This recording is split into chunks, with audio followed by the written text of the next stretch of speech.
Hi everyone, I'm Brianna and welcome to Roll Initiative. Today we're going to be looking at some things that you can do to add depth to your D&D character. So, let's get started.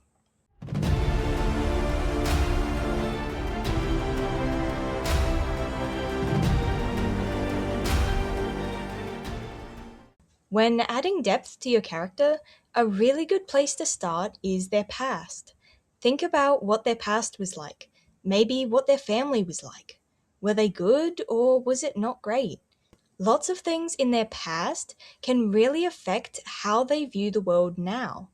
If you can come up with what your character's family life was like, then you can uncover a lot of how they think, how they view the world, and even how they react to different situations. How someone grew up can massively affect how they live life when they're older. And it is a really good place to start adding depth to your character. One of the best ways to add depth and build character is to just roleplay and have fun with the other players at the table. Roleplay among the party and actually try and build your character. Don't just make jokes and goof around or focus entirely on the game. Actually make your character feel alive, do what they would do at the table. If they would make some jokes, then make some jokes. If they're very mission focused, then focus quite a lot on the mission. But even the most focused character, whether that's focusing on the mission or focusing on making the party laugh, they're going to break character every now and then. That's just part of them feeling alive. And they don't have to just be their same self, this one mood, this one personality, this entire time. It can be one aspect of their personality. They could be really driven and focused when they're actually out on a mission or in the middle of something, but when they get back to base or wherever their camp is, then maybe they're actually quite chill and just like to relax. Giving your character more than just a one facet personality will make them feel so much more alive. And a lot of how you develop that is just by playing the game and role playing at the table, just talking to the other players and their characters. Developing relationships between your character and the rest of your party is really great, but your character should have other relationships outside the party. Whether that's someone from your backstory, or whether it's an NPC that you met and you get along with. And you should see these characters more. If you're friends with an NPC and your party goes to the town where they live, then maybe stop by and see them. If you have some downtime, then you can say that your character goes to visit them. Having other friends in the game can be really cool, and you can often get some help from them as well.